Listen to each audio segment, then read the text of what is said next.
Oi, gente, boa noite. Sejam todos bem-vindos ao meu Instagram.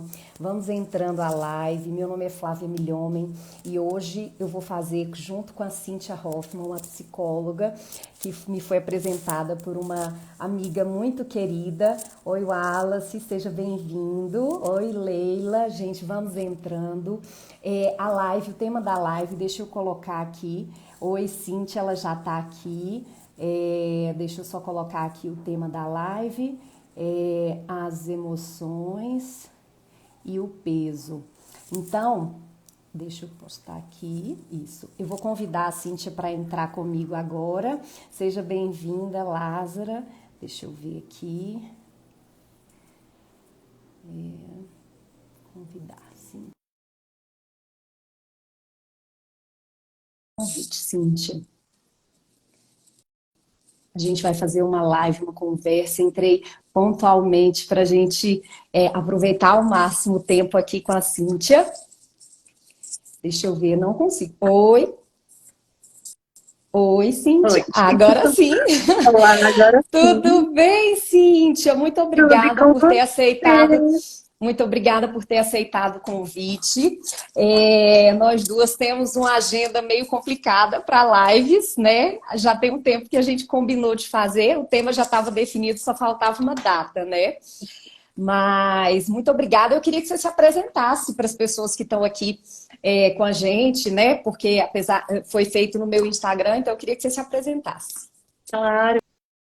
Primeiro é um prazer estar aqui com você, esse convite, uma honra, viu? Falar aí para os seus seguidores. E é um tema muito pertinente, né? Quem nunca descompensou alguma coisa na comida, né? E eu acho que Sim, comer é muito bom. A gente não tem como ficar sem comer, óbvio que não. Mas eu acho que a gente vai falar de algumas coisas importantes, que é sobre a nossa responsabilidade, né? O comer emocional, tudo isso. E eu sim. posso contribuir com a minha formação, eu sou psicóloga, já tenho aí alguns anos de estrada, sou psicóloga clínica, já atuei também em outras frentes, mas a clínica sempre veio nessa minha trajetória. E Que essa é delícia. uma questão também, o nosso tema aqui, é uma questão também que está frequente, né, no consultório também. Sim. Então, as pessoas me trazem isso com uma certa frequência. Eu acho até que a pandemia suscitou um pouco mais, porque as pessoas ficaram sem opção de lazer, né, ficam muito presas em casa. Então, a opção é comer, vamos comer, vamos comer. Então, acho que a gente tem aí várias reflexões importantes para a gente fazer hoje, né? Sim, muito legal, muito legal. Ô, Cíntia, a gente vive, né, uma pandemia de obesidade. Eu acho que, é igual você falou, a pandemia da Covid, ela veio, inclusive, a reforçar esse conceito de obesidade como doença, quando esse grupo de pessoas com excesso de peso foi prioridade, né, na vacinação. Por que que eles foram prioritários, né, na ordem de vacinação? Porque viram que era um grupo de pessoas com um risco maior de complicações. Né? E eu acho que isso, para alguns, eu tenho notado algumas pessoas que muitas vezes negligenciavam o diagnóstico da obesidade como doença, começaram a ter insights, né? A perceber e a entender que precisavam de procurar ajuda psicológica, ajuda, né, médica, para tratar isso que é sim uma doença, e a gente vai conversar um pouquinho sobre isso, né? Sobre ser ou não ser uma doença, sobre o quanto que as emoções impactam como causa e como consequência, né? Porque enfim, é o que eu falei. Se a gente for devagar por aqui, porque o tema é amplo, né? Emoções, e aí recebi algumas perguntas voltadas para uso de medicamento, para diagnósticos psiquiátricos, depressão, ansiedade, que eu terminei filtrando e deixando para depois, porque a gente vai fazer outras lives, né, Cíntia? E se tudo der certo, e também farei uma live com uma outra Cíntia, que é psiquiatra, que já até fiz há um tempo atrás, que a gente pode abordar a questão da doença, mas hoje é falar mesmo das emoções, né? E extrair o máximo do seu conhecimento, da sua experiência aqui. Então, eu já vou começar com uma pergunta, para a gente não, né, perder aí um pouco do foco. E vocês que estiverem nos seguindo, gente, nos acompanhando, podem mandar também perguntas, dúvidas, comentários, tá? A gente não está fechada, né, Cíntia, em relação a essas perguntas. Mas só para a gente não deixar de conversar sobre algumas coisas, né, importantes, eu recebi uma pergunta que eu achei interessantíssima e que veio muito, assim, vem ao encontro de uma pergunta que você me mandou, né, que eu não sei se foi alguém que te mandou, mas como me sentir melhor com o meu corpo sem deixar de me cuidar? Qual o limite entre a insatisfação que me motiva no processo de mudança, que seria uma insatisfação positiva, né? É uma inquietação que faz a pessoa buscar ajuda, e a insatisfação que me deixa triste e me desmotiva a mudar? Uhum. São perguntas, para cada pergunta dá para fazer uma live, né? Verdade, verdade. Eu acho que essa questão, sem dúvida alguma, passa pelo processo da autoestima. De você gostar da sua casinha, né? Gostar de onde você reside. E sabe o que eu vejo? Até aqui no Instagram também, é comum a gente ver isso. As dietas milagrosas, né? As Sim, barrigas de tanquinho, consiga secar a barriga em 30 sim, dias, né? Com sim, chá pela das contas. E isso, gente, não existe. Essas questões milagrosas não existem. E sim. por que será que você está buscando, que você está correndo algo, né? Será que é uma ideação de um corpo perfeito, uma ideação de uma vida perfeita? Porque também os excessos, eles escondem nossas angústias, né? As nossas faltas. Então, será que é esse excesso que você quer ter? Ou essa busca de perfeição a qualquer preço? Porque a gente se aceitar com as nossas vulnerabilidades, com os nossos defeitos, com o nosso olho torto, Com a nossa sabe? celulite, né? Nós Com a nossa mulheres. semelhante, isso faz parte de ser humano. Tanto as nossas questões físicas quanto emocionais. Então, a gente se aceitar é um processo gradativo, né? A gente fala muito sobre isso, mas é um processo gradativo e é um processo que precisa se tornar um hábito. Assim como eu vou na academia para fortalecer um braço e eu não posso esperar que ele fique do jeito que eu quero, né? Uma semana depois, o Sim, processo da autoestima também é uma criação, também é um autocuidado diário. E você está investindo a sua autoestima, além do corpo, em quais outros aspectos? Então, acho que a gente precisa diversificar, não pautar a nossa autoestima apenas na nossa relação com o corpo, né, com o corpo físico, mas com outros aspectos também, o nosso aspecto profissional, o nosso aspecto amoroso, religioso, o nosso aspecto de autocuidado que vai para além, né, da malhação, da dieta, essas coisas assim. sim, E tempo a de gente acaba qualidade. também tempo de qualidade, exatamente. Eu vi uma foto hoje de você lá com o pezinho para cima, né, na piscina. Foi um minuto, mas eu já descobri que um minuto de atenção plena, de respiração devagar, já centra a gente, né? Já centra. E é isso mesmo, é conectar a nossa mente no estado presente, é colocar a nossa cabeça em cima do pescoço.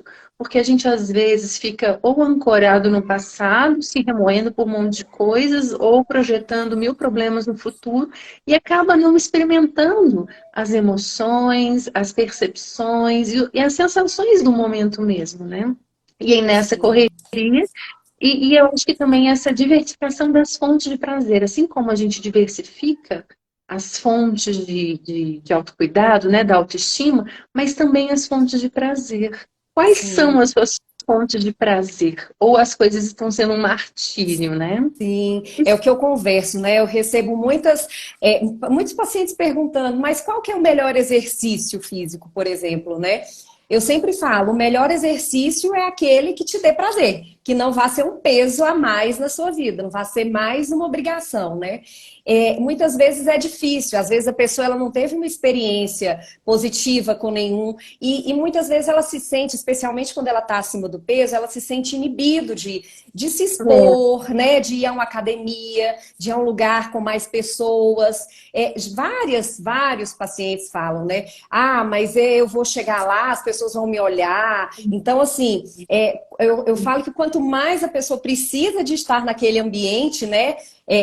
Vamos dizer, plantando saúde, mais inibida ela se sente, né? E eu acho que vem muito dessa questão da autoestima que você falou e também desse ideal de corpo perfeito que se prega, né? Nas redes sociais, enfim. Antes era na televisão, hoje nas redes sociais, né? Então a gente tem que ter muito cuidado, né? Entre a busca desse equilíbrio, né? É que eu acho que a terapia, que os psicólogos, né, ajudam muito, e a gente vai conversar um pouquinho mais sobre isso. Você me mandou uma pergunta, você quer ler? Você tem ela aí, aquela que você me mandou? Ou você quer que eu Tenho. leia? Ah, então você pode ler aí, para não ficar só eu Assim, lendo. porque a gente sabe que tem essa questão ligada realmente ao autocuidado, à autoestima, que é da gente aceitar o nosso corpo do jeito que ele é. E esse é um movimento super bacana, super interessante e que a gente realmente precisa adotá-lo no nosso dia a dia. Só que também, junto a ele, a gente percebe algumas pessoas, às vezes, obesas ou com excesso de peso, colocando isso como uma bandeira, né? E será que isso, essa romantização, às vezes, da obesidade, será que isso contribui? Ou será que é uma questão preocupante mesmo para a gente ver a obesidade como uma doença, né? Porque a gente fala isso também, na obesidade como uma doença. Como é que você vê essa questão? Então, os limites, eles são tênues, né? Da mesma forma que é muito importante que pessoas com excesso de peso, elas resgatem essa questão da autoestima, até para valorizar as pequenas conquistas, porque as conquistas, elas acontecem de forma gradativa. Então, se ela postergar a felicidade ao momento em que ela tiver um IMC de 25, de 24,9, né? Ah, não, no dia... O que é o conceito de obesidade, né? Índice de massa corporal acima de 30. Não, o dia que eu tiver um peso para ter um IMC normal, que seria 24,9, é o dia que eu vou ficar feliz, ou é o dia que eu vou vestir um biquíni, ou é o dia que eu vou a uma academia, porque é o dia que eu vou me sentir confortável para ir. Então, nesse sentido, esses movimentos de resgate de autoestima, eles são super válidos, porque eu acho que isso encoraja a pessoa, por um lado, encoraja a pessoa a acreditar que sim, ela é bonita daquela forma, mas, por outro lado, a gente tem que ter o cuidado também para não normalizar, não entender que aquilo tá bom, vamos dizer assim.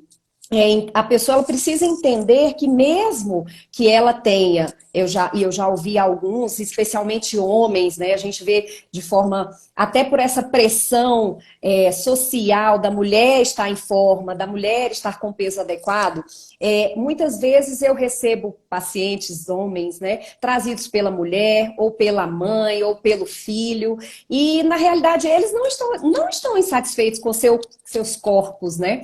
Eles foram levados, seja porque ficaram com alterações metabólicas ou já estão com alterações ortopédicas, né? Então, assim, entender que... assim, alguns argumentam, não, mas meus exames estão todos bons, né? Então, assim, isso é questionável porque a gente não tem marcadores ainda suficientes para dizer que uma pessoa é completamente saudável mesmo tendo excesso de peso, né? Então, assim, mesmo que a pessoa tenha um colesterol mais elevado, ou perdão, mesmo que ela tenha um colesterol normal, uma glicose normal, e ela tenha excesso de peso, vamos dizer, a gente investigou essas alterações metabólicas mais comuns, e está tudo normal, isso não garante que ela não tenha nenhuma repercussão. A gente sabe que existe uma inflamação no corpo de quem está acima do peso, com obesidade, que ela, muitas vezes, a gente não consegue mensurar com exames de sangue, né? E foi isso que levou, por exemplo, pessoas a... Não só isso, né? Lógico, inúmeros outros motivos que levaram as pessoas com excesso de peso a terem um risco maior quando infectadas, né? Pela Covid. Então, assim... e mesmo problemas ortopédicos, né? Que são os que acontecem antes. Às vezes uma dor no joelho, uma dor no tornozelo, porque as articulações, elas sofrem, né? Por esse excesso de peso por um tempo prolongado. Então, assim, a gente tem que buscar o meio do caminho, né? Eu acho que nem é a pessoa estar plenamente satisfeita e muito feliz e autorrealizada porque ela se ama e tá tudo bem ficar daquele jeito, e nem ela ficar deprimida e achando que ela não vai conseguir, ela não se permitir, né? Então, é o caminho do meio, eu acho que é o mais difícil, mas eu acho que é o melhor caminho. E você falou um aspecto que é muito interessante, porque a gente às vezes fica projetando naquele marco ali para ser feliz, né? O dia que eu for, o dia que eu tiver, o dia que isso, o dia que aquilo, eu vou ser feliz, eu vou estar satisfeita. E essa relação com a felicidade, ou satisfação, enfim, bem-estar, ele precisa começar no ponto atual. Não é no momento que eu vou ter, porque é uma questão interna da gente com a gente mesmo, não é uma questão externa, né? E a gente se relaciona com o nosso corpo como se fosse uma questão externa, né? O do corpo. O dia que eu tiver o corpo magro que eu desejo, eu vou estar ótima e feliz. E a gente Quando na sabe que não realidade é a isso. pessoa precisa se enxergar lá também, né? É, se ela esperar ter para acreditar que é possível, muitas vezes ela não vai chegar lá, né? Ela não vai ter E energia para seguir o processo, né? É, a Poli e falou aqui, ó, ah, equilíbrio sempre, nem 8 nem 80. isso mesmo. É isso mesmo, Poli. A Polly, ela é psicóloga também. Ela é filha de um paciente muito querido. Ela a Polly também é psicóloga. Bom, deixa eu ver, para a gente não. Eu falo que eu converso demais, eu estou exercitando a minha habilidade de escutar nas lives. Na consulta, é como eu falo com meu marido. Na consulta, eu tenho um momento de escuta e eu escuto mais que falo. Mas eu estou mais habituada do que a fazer lives. Então, quando eu fico, vamos dizer, mais agitada, mais ansiosa, diante de uma situação estressante, a minha tendência é a falar mais. Então, eu termino atropelando a pessoa que deveria falar mais, que seria você. A minha Não, irmã, estamos aqui juntas. toda vez que eu faço uma live, eu pergunto para minha irmã o que ela achou. Ela falou assim: gostei, dessa vez você falou menos. Então, eu estou exercitando o meu poder de escutar, de abrir espaço. Olha, a outra pergunta que eu recebo muito, assim, eu percebo muito, sabe, nos pacientes com excesso de peso, que é a culpa ao se alimentar com alimentos saborosos, né? Eu acho que essa ideia é o que você falou, né? A cultura da dieta, do proibido, do se eu comer isso eu não vou emagrecer, e eu percebo muito medo dos pacientes ao comer. Certa vez eu atendi uma colega médica e ela me relatou, achei assim incrível o relato dela, que ela, enfim, já lutou desde a infância com excesso de peso e com essa cultura, muitas vezes, disseminada por profissionais de saúde, né? Eu acho que o conhecimento ele vai mudando e as nossas formas de abordar vão mudando também, né? Então, ela falou que certa vez abriu a geladeira para ver o que ela ia comer. Ela fechou a geladeira, sentou e chorou, porque ela falou: tudo que tem na minha geladeira engorda. Então, assim, olha, para você ver, né? Uma médica que teoricamente, assim, né, o quanto que conhecimento ela tem, mas o quanto que está impregnado nela e em outros pacientes que eu recebo desse medo de comer. Né? Então eu queria, aí agora de uma forma prática, né? Porque a Cíntia também atende com, né, sob a técnica, não sei como que eu falo, né? Mas a terapia cognitivo-comportamental, eu acho que ela aborda de uma forma mais prática as questões, assim. Porque, enfim, a psicanálise, você vai demorar, né? Enfim, um tempão para descobrir por que você tem medo de comer. Eu acho que a terapia cognitivo-comportamental, ela dá algumas orientações mais práticas, vamos dizer assim. E eu queria que você, né, respondesse essa pergunta, que é como lidar de forma prática com a culpa de comer alimentos mais saborosos? Quando você me mandou essa pergunta, eu até fiquei pensando assim, alimentos saborosos. Uhum. Deve ser que está se referindo Ricos em a gordura e doce, açúcar. Uhum. doce com gordura, né? Ou às Sim, vezes farináceos, né? Um pãozinho que acabou de sair do forno, olha que delícia, né? Mas sim. enfim. É, e aí eu lembro até de uma vez meu filho era pequeno, e aí tinha o dia do lanche gostoso, uma coisa assim, que aí podia levar assim, uma bala, um chiclete não, um chocolatinho, uma coisa assim. E aí até um pai questionou, mas por que que uma fruta não pode ser gostosa? Né? A gente Uhum. logo associa a esse gostoso ao chocolate, à fritura, essas coisas. Sim, Mas sim, a gente pode ter fontes de prazer também em outros tipos de alimentos, né? Mas eu sim. entendi essa questão com alimentos ali, talvez mais Alimentos que engordados, são né? carregados de culpa. Ninguém sente culpa comer uma maçã, uma Uma laranja. feira, né? Eu não É vou dizer verdade, ninguém, mas a maioria não sente, né? Normalmente sente ao comer verdade. um sorvete, ao comer um hambúrguer, né? Nessa pergunta, a gente tem que pensar em algumas questões. Primeiro, com relação a dietas restritivas. Tem algumas dietas loucas, assim, que restringem muito. E Sim. aí, agora eu quero que vocês pensem comigo. Quer dizer, não pense num Fusca cor-de-rosa. Não pensa, tá, Flávia, num Fusca cor-de-rosa. Tenho Sim, certeza que a maioria de vocês pensou no Fusca cor-de-rosa. E sim, tem até alguns estudos que mostram que pacientes em dieta parece que tendem a engordar mais, porque coloca dieta, dieta, dieta, como se fosse ali, né, uma assombração nas suas costas, o tempo todo te vigiando. perfeito. Aí, não é essa questão do comer proibido ou permitido, né? Eu acho que a gente precisa melhorar a nossa relação com a comida. Não é Sim, mudar só o que a gente come, mas é mudar quem come, né? A gente. E essa relação que a gente tem com a comida. sim. Então, às vezes, a culpa pode estar porque você está com uma dieta muito restritiva. E veja bem, a fome e as questões emocionais, né, as nossas dores emocionais, elas ficam num campo muito pertinho no nosso cérebro. E a gente às Sim, vezes confunde, né? E a gente acaba comendo emocionalmente.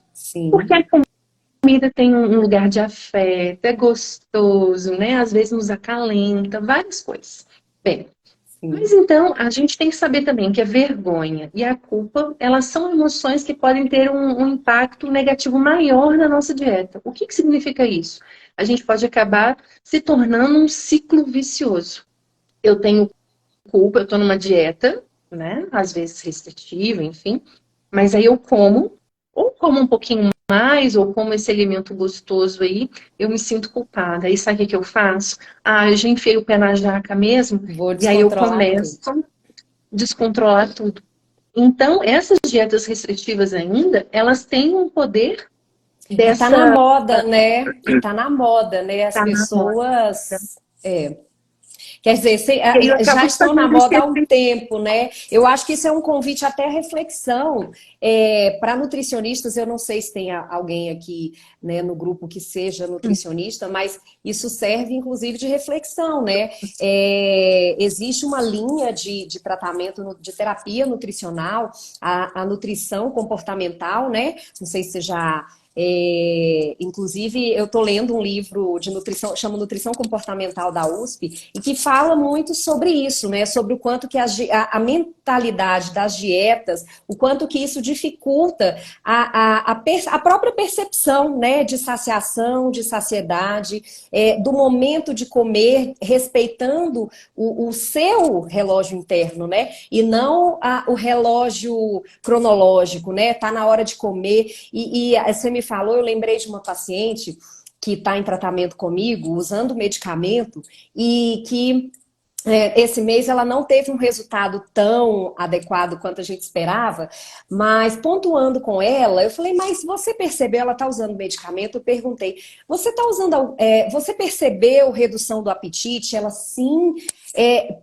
há momentos, assim, chega a hora do almoço, e eu não tenho fome. Eu perguntei, e o que que você faz?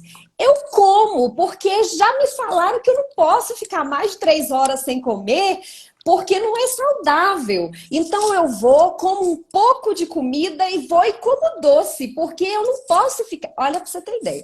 Aí eu refleti com ela falando, eu falei assim: repete o que você falou. Porque se o medicamento ele é usado para reduzir o apetite, e mesmo assim ela se obriga a comer, você está diminuindo o efeito do tratamento medicamentoso. Mas né, de onde que vem isso? Dessas outras experiências. E eu falo que o tratamento nutricional, muitas vezes, sem o acompanhamento do medicamento, isso faz sentido. Então, assim, para uma pessoa que não está usando o medicamento para inibir o apetite, muitas vezes, se ela pula uma refeição, ela vai descontar na próxima. Mas, se ela está usando o medicamento, é pouco provável que ela desconte na próxima refeição, porque ela está controlada, né? O apetite está parcialmente controlado. Então, ela falou assim, sério que eu não preciso comer? Assim, então, para você ver o quanto que esses conceitos vão mudando e o quanto que eles têm que ser individualizados, né? Para Verdade. cada pessoa, para cada tipo de tratamento, e entender as limitações de cada pessoa, né? De cada paciente. Porque se eu não tivesse ido atrás, investigado, perguntado, mas e como me fala do impacto, como que você está? Muitas vezes esse detalhe passaria despercebido, né? E a gente não conseguiria intervir aí nisso. Mas vamos lá, Poxa, quer mais voltando, dicas né, aí? à questão da culpa, Sim, assim, e voltando também até aquela questão, né, do corpo perfeito, talvez ideação também de uma dieta perfeita, de comer sempre só, né, um coisas franguinho grelhado com saudáveis, né? alface. E isso não faz parte da nossa vida, né? Como a gente estava falando um pouco mais cedo, o comer ele também tem afeto, né? Muitas vezes a gente se reúne ali em família em volta de uma mesa. E assim, a gente se permitir em alguns momentos essa participação, né?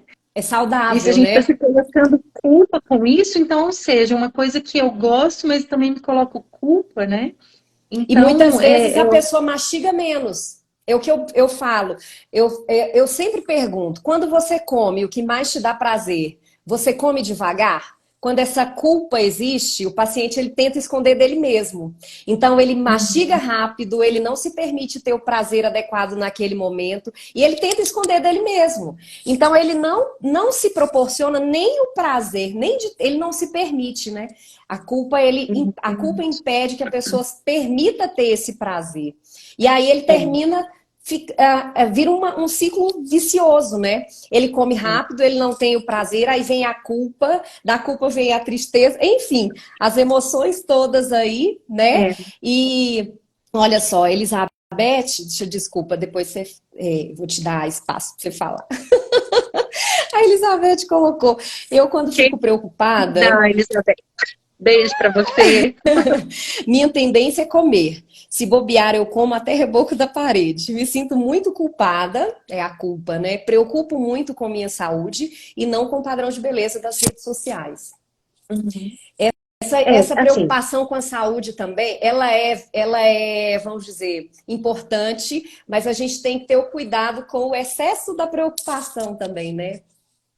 é, e eu acho que tem uma relação de gentileza com a gente mesmo, né? Ser gentil com a gente mesmo, porque eu vejo às vezes pessoas como se estivesse ali na forca, né? Na parede, sendo chicoteados o tempo todo por coisas que cometeram, por deslizes que cometeram. É claro, se eu enfiei o pé na jaca hoje, eu posso usar isso como um momento de aprendizado. Refletir, o que me fez enfiar o pé na jaca? Quais eram os meus pensamentos que estavam passando na minha cabeça naquele momento?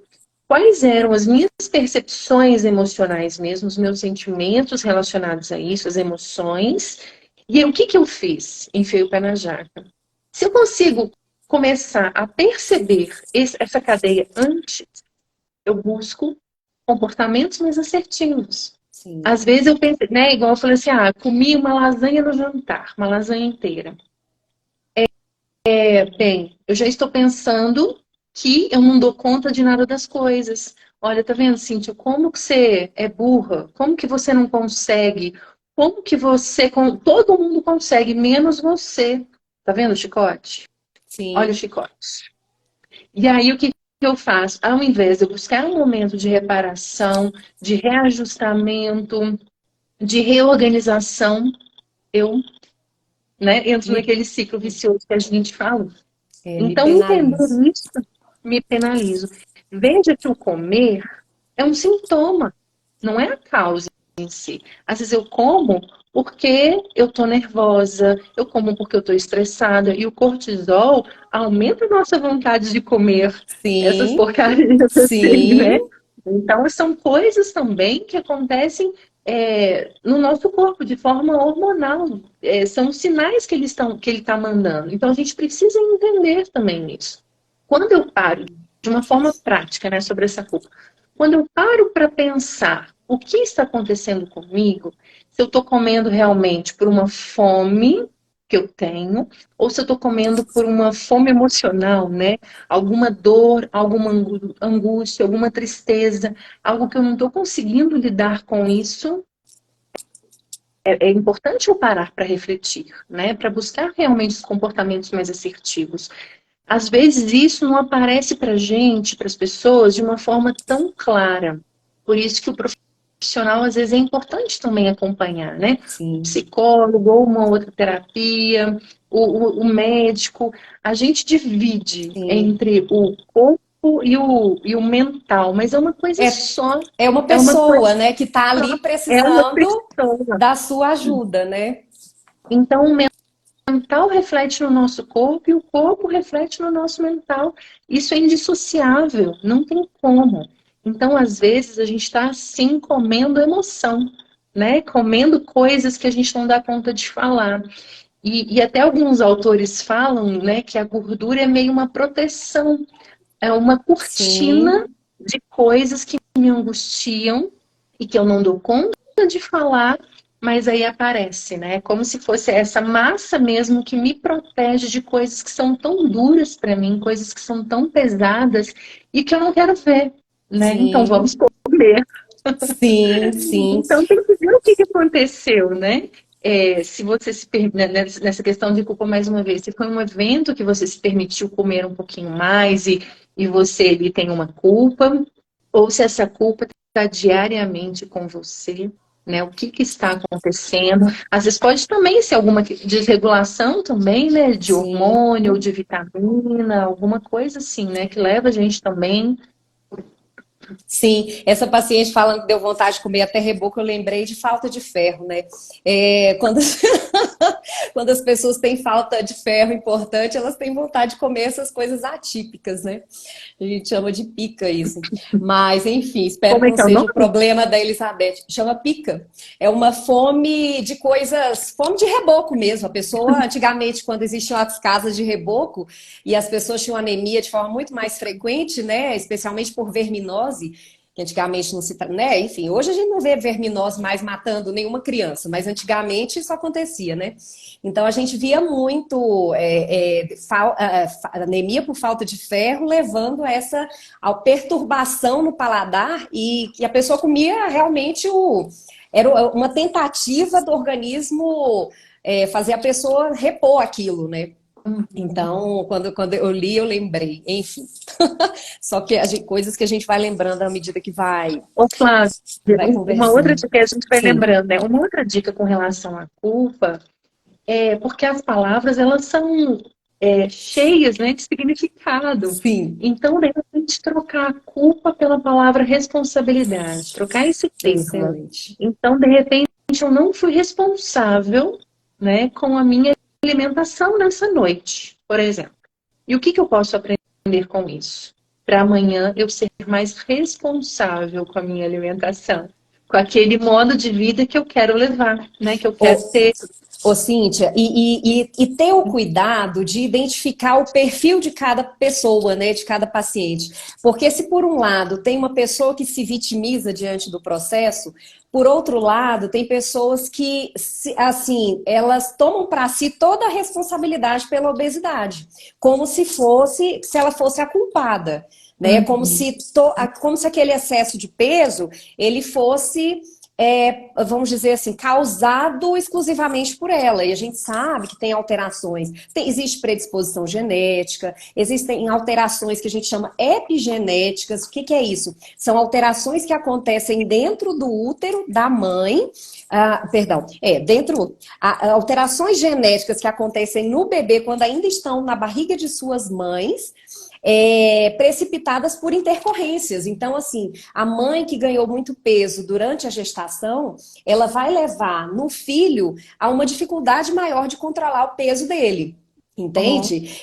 Então, assim, a gente já sabe, e a gente tem que ter muito cuidado ao falar isso, para também não. Eu falo que quando nasce a mãe, nasce a culpa, né? Essa é a culpa. Por falar em culpa, né? Quando nasce a mãe, nasce a culpa. E a gente tem que ter esse cuidado, porque muitas vezes a mulher, ela engravidou acima do peso, ou ela teve um ganho de peso muito importante durante a gestação, que foi ou não acompanhado, né, em relação a isso. Então, assim, se por um lado é importante que a gente ressalte, né, o impacto que tem a vida intrauterina para a saúde daquele seu filho, a gente tem que ter o cuidado também para não responsabilizar demais a mãe, né, e não sobrecarregar e não trazer mais uma culpa para essa mãe que muitas vezes lutou a vida toda para emagrecer. E eu atendo algumas mulheres assim que me procuram para emagrecer antes de engravidar, né? Algumas a gente consegue que elas, né, enfim, cheguem no peso normal para engravidar, outras até por questão de idade a gente consegue reduzir, mas não consegue, vamos dizer, trazê-las para um IMC normal, vamos dizer assim, mas qualquer perda de peso já é saudável, né, para essa gestação, mas ter sempre esse cuidado, esse zelo para não trazer mais uma culpa, mas que existe impacto, né, e que, por exemplo, a criança que nasceu grande para a idade gestacional ou a criança que nasceu pequena para a idade gestacional, são crianças que vão ter problemas, né? Assim, não é que vão ter problemas, vão ter um risco maior de terem problemas com o controle do peso ao longo de suas vidas, né? Então, assim, só para a gente separar os que se vitimizam, porque para o que se vitimiza, a gente tem que trazer responsabilidade para eles, né? É isso que você falou. Não, olha, sem vitimismo, você fez, né? Você não conseguiu ontem organizar. Vamos aprender com isso e tentar se organizar. O que você consegue fazer para amanhã, né? E eu acho que é trazer metas também possíveis, né? Porque às vezes também nós profissionais de saúde, a gente quer ver o resultado, né? Então, às vezes, nessa avidez por ver o paciente melhor, às vezes a gente não reflete no que a gente está propondo. Será que, às vezes, para aquele momento, aquela pessoa vai conseguir fazer 150 minutos de exercício físico por semana, que é o recomendado? Não, às vezes ela vai conseguir fazer 30, e isso já vai tirá-la do sedentarismo, e isso vai trazer o gosto pelo movimento, isso vai trazer o gosto pelo o autocuidado, né?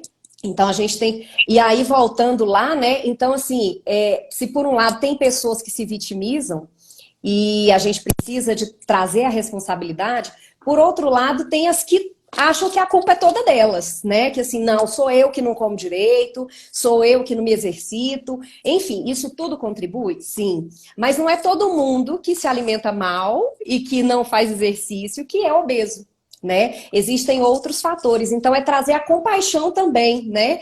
É ter esse olhar que você falou, né? Resgatar essa autoestima de entender que não, você é corresponsável, mas você não é culpado, né?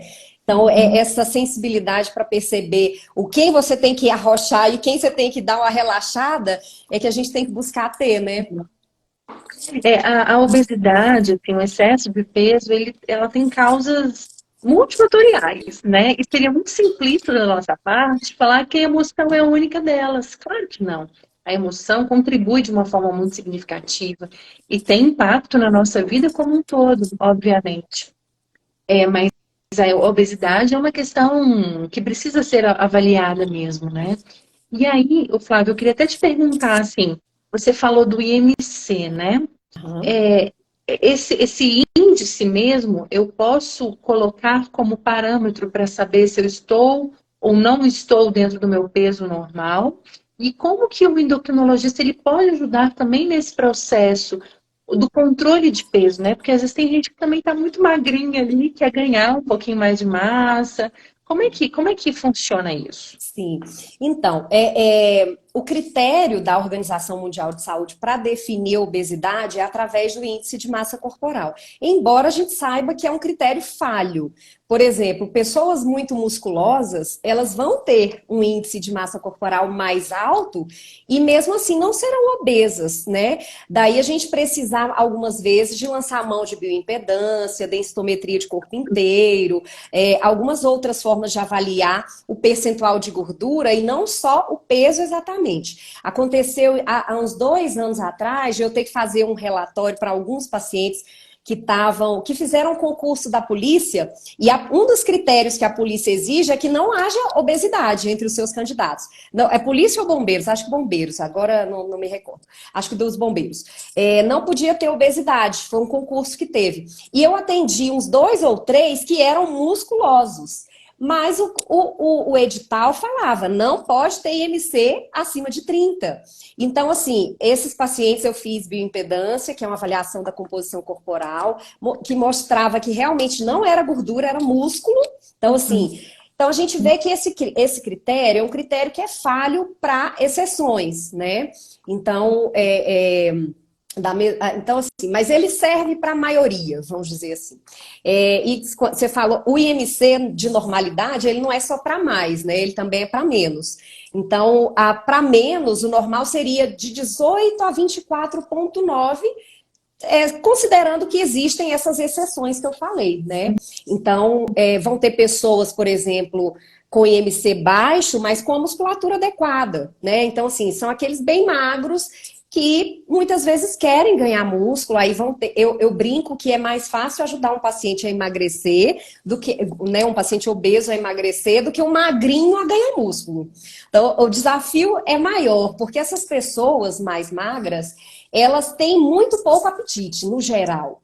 Há exceções. Tem aqueles que são bem magros, comem mal. Certa vez eu atendi um que ele comia, eu fui fazer os cálculos, ele comia umas 3.500 calorias por dia. Ele comia não sei quantos hambúrgueres, numa tentativa louca, desesperada, de ganhar peso. Ele ganhou colesterol alto, alteração de glicose e não ganhou peso. Sabe? Mas assim, são vamos dizer, essas medidas desesperadas que algumas pessoas tomam, né? Por conta própria, numa tentativa de, enfim, de se acharem, né? Eu falo de resgatarem essa autoestima e essa imagem que eles esperam de si mesmos, né?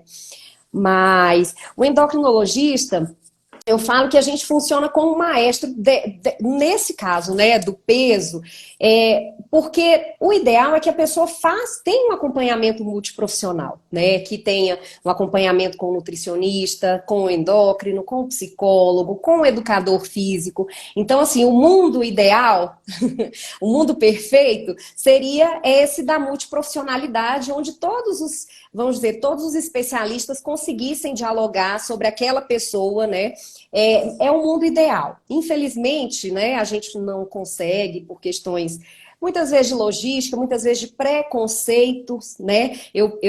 Assim, eu até te convidei porque eu percebo muito preconceito ainda com relação à ida ao psicólogo, à ida ao psiquiatra. Eu tenho alguns pacientes que se negam, assim, várias vezes você não acha? E eu sou uma pessoa que é engraçado porque por mais que eu fale muito, né?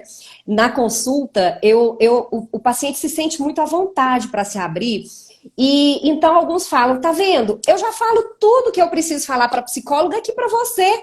Então eu não preciso ir na psicóloga. Eu falo, não, o olhar é diferente, né? Assim, a capacitação é diferente, a forma de abordar o seu problema é diferente. Então, assim, mas eu ainda percebo muito, assim, preconceito, eu acho que fruto, enfim, de doenças psiquiátricas mais graves. Então a pessoa não se vê naquele papel do louco, né? E ela tem medo, né? Acho que ainda paira um medo da loucura, porque loucos estão... Todo mundo tem um pouco de louco, mas as pessoas têm muito medo, né, da perda da lucidez. Então, eu acho que o endócrino, ele tem que funcionar. É importante que haja diálogo, né? Eu sempre que eu tenho pacientes em comum, eu busco entrar em contato com né, os outros que contribuem para... Ou seja, por relatório, né? Que às vezes eu não consigo ligar, mas... então, eu acho importante a gente buscar ter essa conversa e reforçar o quanto que é importante, né? Esses multiprofissionais. Porque às vezes também tem o contrário, né? Às vezes tem pacientes que só fazem a terapia nutricional e falam, não, eu só vou no endócrino no dia que eu precisar de tomar remédio.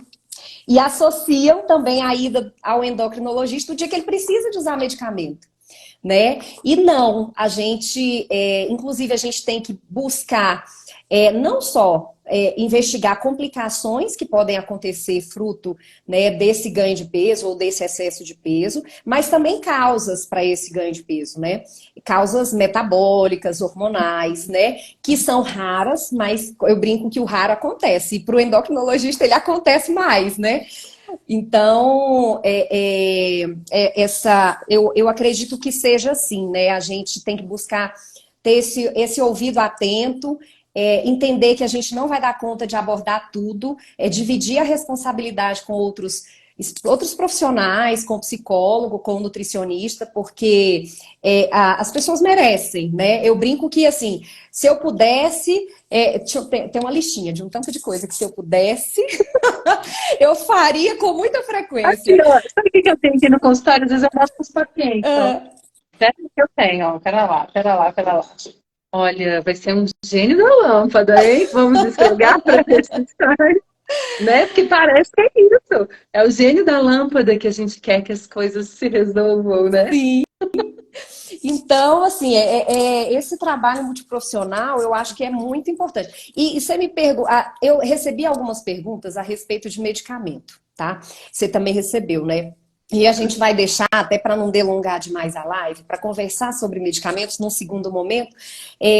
Mas em relação a medicamentos e a psicologia, eu acho interessante falar do seguinte: se por um lado existe um excesso e até um abuso do uso de medicamentos para perda de peso por pessoas que não têm obesidade, por outro lado, há muito preconceito em relação às pessoas que têm obesidade, que têm indicação de usar medicamento.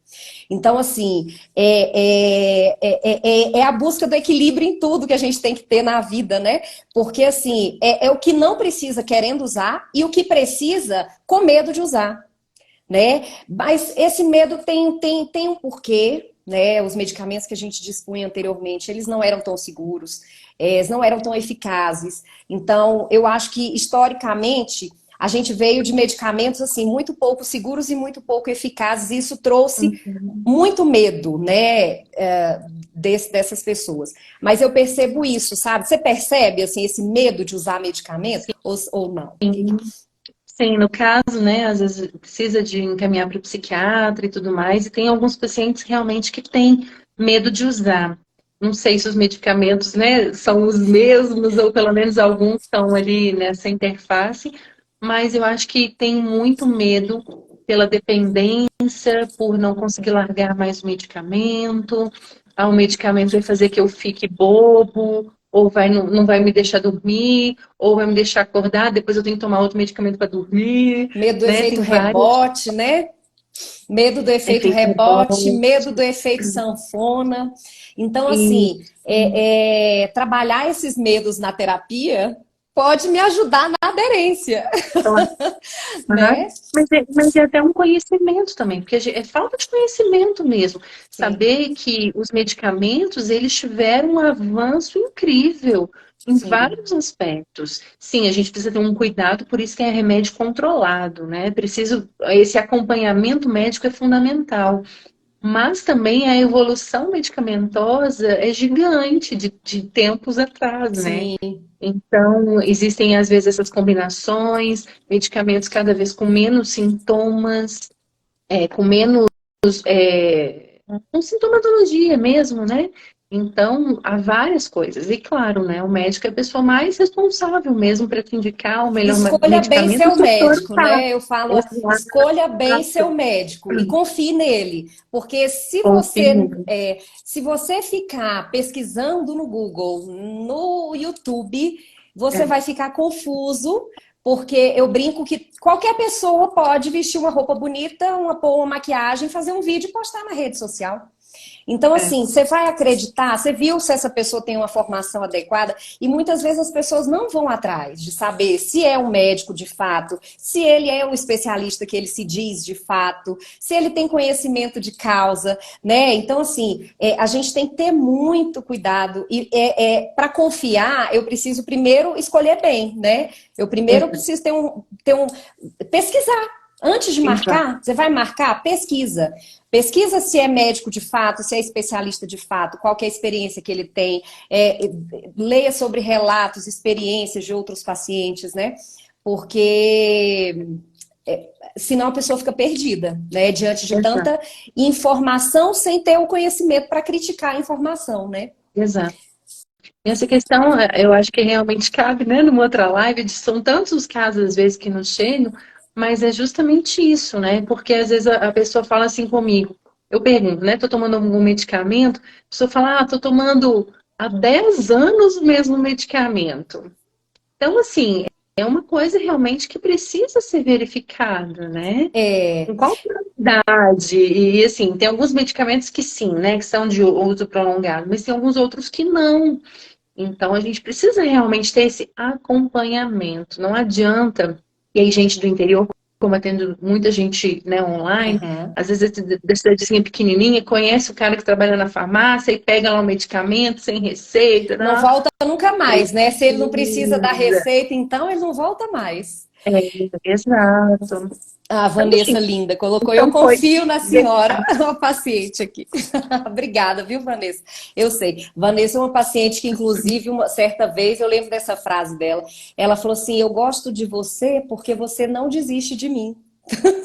Olha que eu me emociono, porque Significa realmente, assim, eu não desisto, sabe, dos pacientes, da mesma forma que eu acho que eles não devem desistir de si mesmos.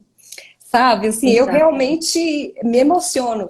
Nem sei se ela lembra disso, porque eu acho que isso marca mais quem escuta do que quem fala, às vezes, né? Mas vamos lá, tirando a minha emoção do momento, a última pergunta, para não atrasarmos com a Cíntia. Mandaram aqui, isso foi uma outra paciente minha que mandou também. Como lidar com a ansiedade para perder peso? Aí tem dois tipos de ansiedade, né? A ansiedade para perder peso logo, ou como lidar com a ansiedade para que eu perca peso, né? Assim, eu não sei o que ela quis saber exatamente. É. A questão da ansiedade, assim, é importante a gente entender que a ansiedade faz parte da nossa vida. Todos nós temos ansiedade. Não tem como ter uma vida sem ansiedade, né? Mas eu estou entendendo que, às vezes, a ansiedade ela se manifesta de uma maneira mais intensa que acaba trazendo prejuízo. Então, às vezes, nessa questão de perda de peso, às vezes eu já me imagino, claro, o processo de imaginação ele é ótimo, mas eu já me imagino e tal, super, né, no corpo que eu desejo, super saudável e tudo mais. Eu tenho dificuldades para colocar aquilo em ação, para transpor o meu imaginário para a minha prática. E aí eu não sei como, às vezes, começar a fazer as coisas, por onde me movimentar. Eu não destrincho essa meta em metas pequenininhas, porque é isso, né? São micrometas, são micropassos. E a ansiedade, às vezes, faz com que a gente saia do lugar. Aquela coisa que eu estava falando antes, eu não sei se todo mundo estava aqui, né? Mas a gente tira a cabeça do nosso corpo, essa é a ansiedade. Que a gente fica projetando muitos e se. E se eu não der conta? E se eu não conseguir? E se o medicamento não der certo? E se eu tiver que tomar para sempre? E se eu não dormir? Sabe? É um bombardeio de pensamentos intrusivos e ruminantes que não dão sossego mesmo, né? Então, o controle da ansiedade ele é importante para a nossa vida. Sim, para o processo da nossa relação com a gente mesmo, processo de perda de peso, de ganho de peso, seja o que for, mas também para a nossa vida. Então, nisso, você identificar quais são os gatilhos, né? Quais são os disparadores da sua ansiedade. Pega isso tudo que está na sua cabeça, coloca para o papel, coloque em Ótimo, micrometas, né? ótima Como eu falei, dica prática, micropasso, né? Vocês estão vendo, né, gente? A dica prática. Então, coloque em isso mesmo, micrometas, escreve. micropassos, escreve. E faz aquela coisa que a gente estava falando lá quando a gente estava falando da primeira pergunta que você me fez, né? Que é sobre aceitar as nossas incertezas. Se você se programou toda semana para fazer 1 hora de atividade física e não deu conta, que faça 30 minutos. Sim, É melhor o feito do que o perfeito. exato. Aceite que você não tem o controle de tudo. Uma característica muito presente na ansiedade é essa tentativa de controle das coisas. E saber que a gente não tem controle sobre as situações, a gente tira esse peso e a gente passa a aceitar o real, passa a aceitar as nossas imperfeições, os nossos erros. E aí, né, a gente vai buscar realmente isso como um aprendizado, não como essa barra de chicote, né? Então, acho que é isso. É buscar um espaço de escuta, de fala, que você possa falar sobre sua ansiedade, possa falar sobre os seus sentimentos, o que está acontecendo com você. Então, acho que é essa coisa, né? Desistir de controlar as coisas e focar mais no real do que no ideal. Exato, perfeito. Acho que a gente pode terminar com essa frase. Vou ler aqui a frase da Polly, que ela, né, também vem ao encontro do que a gente está falando. É: ansiedade é um excesso de futuro. Focamos nos resultados lá na frente e perdemos o processo. E o processo é muito mais importante, a caminhada. É isso mesmo. É isso que você falou. Gente, eu queria agradecer demais, Cíntia, foi uma delícia ser realmente super leve e a gente tem que combinar outras. Queria agradecer todo mundo que está aqui presencialmente na nossa live, quem está vendo, assistindo, né? A gravada, porque ela vai ficar gravada. Deixe seus comentários, deixe sua curtida, porque aí ela vai ser distribuída para mais pessoas, né, que possam ter interesse. E a gente vai marcar em breve uma próxima live para a gente conversar mais, porque tem muita coisa para a gente conversar, né, Cíntia? Com muitas perguntas ainda, né? Mas foi um Muito. prazer, viu? Um prazer, foi super gostoso estar aqui. Obrigada a todo mundo que participou. Uma honra, viu? Ah, obrigada. E depois a gente faz uma live tripla. Eu, você e a Simone. Tem que fazer, né? A gente faz uma cardiologista, endócrina e a Cíntia, Pronto. né? Vai ser ótimo. Então, muito obrigada, gente. Um beijo, boa noite, Cíntia, bom trabalho. Até Boa mais, noite gente. para Boa você noite. também. Tchau, boa Tchau, noite, gente. obrigada.